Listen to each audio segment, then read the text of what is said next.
बिस्मिल्लाहिर्रहमानिर्रहीम। अस्सलाम वालेकुम नाज़रीन, आपको रमज़ान शरीफ बहुत बहुत मुबारक हो। आज सिर्फ छोटी सी मुख्तसर सी वीडियो में सिर्फ दो चीज़ें आपकी खिदमत में गोशगुजार करनी है। एक तो कोविड में रमज़ान शरीफ है इस वक्त, तो कोविड के हवाले से जो ग़िज़ा है उसमें ख़ास तौर पे कोशिश करें कि बहुत ज़्यादा खट्टी, बहुत ज़्यादा ठंडी और तली हुई चीज़ें का बहुत कम इस्तेमाल करें।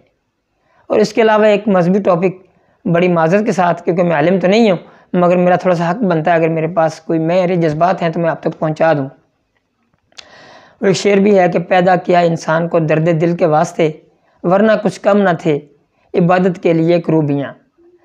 तो हमारे अल्लाह ताला की ज़ात पाक हमारे पास दो ज़िम्मेदारियाँ हैं, एक हकूकुल्लाह है, एक हकूकुल इबाद है। किसी को इस पे इख्तलाफ नहीं है कि हकूकुल्लाह जो हैं उस पे अल्लाह ताला ने माफ़ी की गुंजाइश रखी है, हकूकुल इबाद पे माफ़ी की गुंजाइश नहीं है। तो अक्सर हम ज़्यादातर सुनते हैं उलमा किराम से, मस्जिदों में मौलाना हज़रात से कि इबादत कैसे करनी है। छोटी छोटी बातों पे बाज़ का इख्तलाफ भी होता है, अल्लाह ताला हमें इख्तलाफात से बचाए।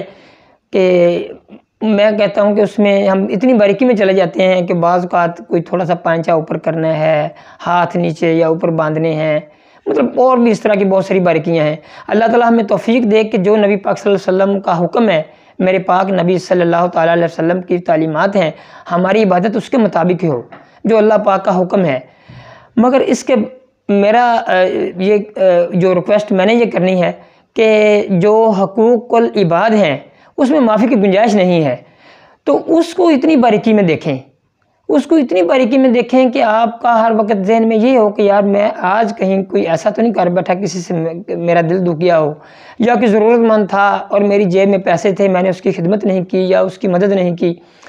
तो हकूकुल इबाद के हवाले से आपको ज़्यादा गहराई में जाना चाहिए, क्योंकि उसमें माफ़ी की गुंजाइश नहीं है। तो मैंने ये एक छोटे सा मेरा मैसेज था, तो अल्लाह ताला कबूल फरमाए रमज़ान शरीफ के हवाले से कि हकूकुल इबाद को बहुत ज़्यादा फ़ौक़ियत दें। अल्लाह ताला हमारी इबादत को और हमारी खिदमत को कबूल फरमाए। बहुत बहुत शुक्रिया।